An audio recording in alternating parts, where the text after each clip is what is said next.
வலைக்கும் என் பேர் அபுசாலி லால்பேட்டை. செக்கா சம்பந்தப்பட்ட கேள்வி. விவசாயம் செய்யக்கூடியவர், சுய தொழில் செய்யக்கூடியவர், ஒரு அரசு ஊழியர், இவர் ஜக்காத்தை எப்படி பிரிச்சு கொடுக்கறத விகிதாச்சார அடிப்படையில் விளக்கும். அவர் என்ன கேட்கிறாருன்னா, ஒரு விவசாயி எப்படி அவர் ஜக்காத்து கொடுக்கணும், ஒரு தொழில் செய்யறவர் எப்படி ஜக்காத்து கொடுக்கணும், ஒரு அரசு ஊழியர் எப்படி ஜக்காத்து கொடுக்கணும்னு அவர் கேட்கிறார். விவசாயத்தை பொறுத்த வரைக்கும் அதுக்கு தனி ஜக்காத்து இருக்கிறது. என்ன ஜக்காத்து? விளையிற பொருள் இருக்குல்ல, விவசாயம் என்று இருந்தால் விளையிற பொருளுக்கு தகுந்தவாறு என்ன செய்யணும், ஜக்காத்து கொடுக்கணும். அந்த விளையிறது ரெண்டாக பிரிக்கப்படுது மார்க்கத்தில். விவசாயத்தில் விளையிற பொருள் இருக்குல்ல, அது இரு வகை இருக்கிறது. ஒரு வகை என்ன, நம்மளே தண்ணி பாய்ச்சி அதுக்கு ஆள் போட்டு அதுக்கு கஷ்டப்பட்டு உற்பத்தி பண்ணக்கூடியதும் இருக்கிறது. மானாவாரியா உளுந்து பயிர் மாதிரி முளைக்கக்கூடியதும் இருக்கிறது. அது அதிகமா ரிஸ்க் எடுக்காம மழை பெஞ்சி மழையில முளைக்கக்கூடிய பயிர்களும் இருக்கிறது. நம்ம தண்ணி பாய்ச்சி தான் முளைக்கக்கூடிய நெல் மாதிரியான பொருள்களும் இருக்கிறது. வானம் பொழிந்து நீங்க காசு செலவழிச்சு தண்ணி பாய்ச்சாம அந்த மழை பெஞ்சதுலயே உற்பத்தி ஆகக்கூடிய ஒரு வகையான விவசாயத்திற்கு தனி ஜக்காத்து. நீங்க செலவழிச்சு விவசாயம் பண்ணீங்கன்னா அதுக்கு ஒரு தனி ஜக்காத்து. எப்படி ஜக்காத்து? அதுல என்னன்னு கேட்டா, உங்களுக்கு கிடைக்கிறதுல 10ல் 1 கொடுத்துடணும்.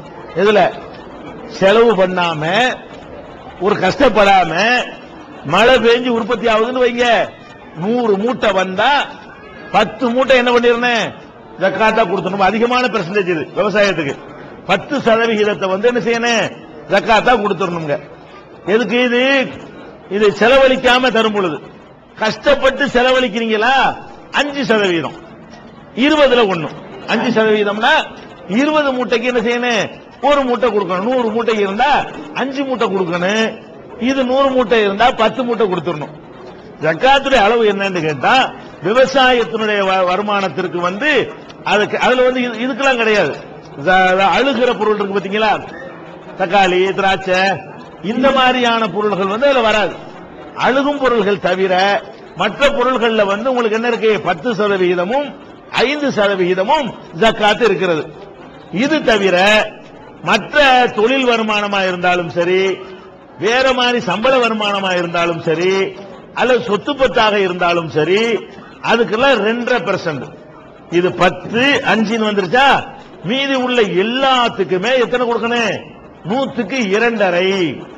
உங்களுக்கு 1 லட்சம் ரூபாய் உங்களுக்கு வருமானம் வந்தால் அதுல 2500 ரூபாய் என்ன செய்யணும், ஜக்காத்தாக கொடுத்து விட வேண்டும். இது மற்ற அதே மாதிரி நகை நட்டு சொத்து 10, வீடு இருக்குது, ஒரு 10 கோடி ரூபாய்க்கு வீடு இருக்குதா, 25 லட்சம் ரூபாய்க்கு என்ன செய்யணும், அதுக்குரிய ஜக்காத்தை கொடுத்துடணும். அப்ப அந்த மாதிரி 2.5% கணக்கு எவ்வளவு, 2.5% நீங்கள் ஜக்காத்து கொடுக்கணும். ஒரு அரசு ஊழியராகவே இருக்கிறீங்க, அதுல உங்களுக்கு ஒரு பெரிய தொகை பணம் வருது. ஆனா தேவைக்கு போவதுதான் ஜக்காத்து, மிஞ்சினது தான் ஜக்காத்து. வாங்குற திண்டுபுட்டாக்கு ஜக்காத்து இல்ல. ஜக்காத்து என்பது 10,000 ரூபாய் ஒரு ஆளுக்கு சம்பளம் வருது, 10,000 ரூபாயும் சரியா முடிஞ்சு போயிடுது, இவருக்கு ஜக்காத்து கிடையாது. முடிஞ்சது போக மிச்சமா இருக்கும்ல, அதுக்கு தான் ஜக்காத். அவருடைய தேவைக்கே அது உள்ளதா இருக்குமே, ஆனால் அதுக்கு என்ன செய்ய வேண்டியது இல்ல, அதுக்கு ஜக்காத்தை கொடுத்துட்டு ஒரு தேவையை நிறைவேற்றும். அவர் வாங்குற ஆளா போயிடுவாரு. அவர் இருக்கிற காசு அவர் தேவைக்கு சரியா இருந்தா அவர் கொடுக்கிற ஆளா இருக்க மாட்டாரு, அவர் ஜக்காத்து வாங்குற ரேஞ்சுக்கு வந்துருவாரு. அப்ப நீங்கள் உங்களுடைய தேவைகள் பூர்த்தியானது போக கூடுதலாக உங்கள்ட்ட என்ன தொகை இருக்கிறதோ, என்ன காசு இருக்கிறதோ, என்ன ரொக்கம் இருக்கிறதோ அதை கணக்கு பண்ணி 2.5% கொடுக்கணும். ஒரு டைம் கொடுத்தால் போதும். ஒரு 10 லட்சம் ரூபாய் கையில் இருக்குது, அதுக்கு 25%, 2.5% கொடுத்துட்டீங்க. அடுத்த வருஷம் நீங்க உங்களுடைய கணக்கு பண்ணி பாக்குறீங்க, 12 லட்சம் ரூபாய் இப்ப இருப்பு இருக்கிறது, இந்த 2க்கு கொடுக்கணும். 10க்கு ஏற்கனவே கொடுத்துட்டதுனால 2 லட்சம் கூடுதலா உங்களுக்கு வந்திருக்குல்ல, இந்த கூடுதலா வந்த 2 லட்சத்துக்கு ஒரு 5000 ரூபாய் என்ன செஞ்சிருந்தேன், ஜக்காத்து கொடுத்தா 12 உங்களுக்கு தூய்மையான பொருளாயிரும். அடுத்த வருஷம் கணக்கு பாக்குறீங்க, 20 லட்சம் ரூபாய் இருக்குது, இந்த 8 லட்சத்துக்கு கொடுக்கணும். இப்படி நகையும் அப்படித்தான், மற்ற ப்ராப்பர்ட்டி அப்படித்தான்.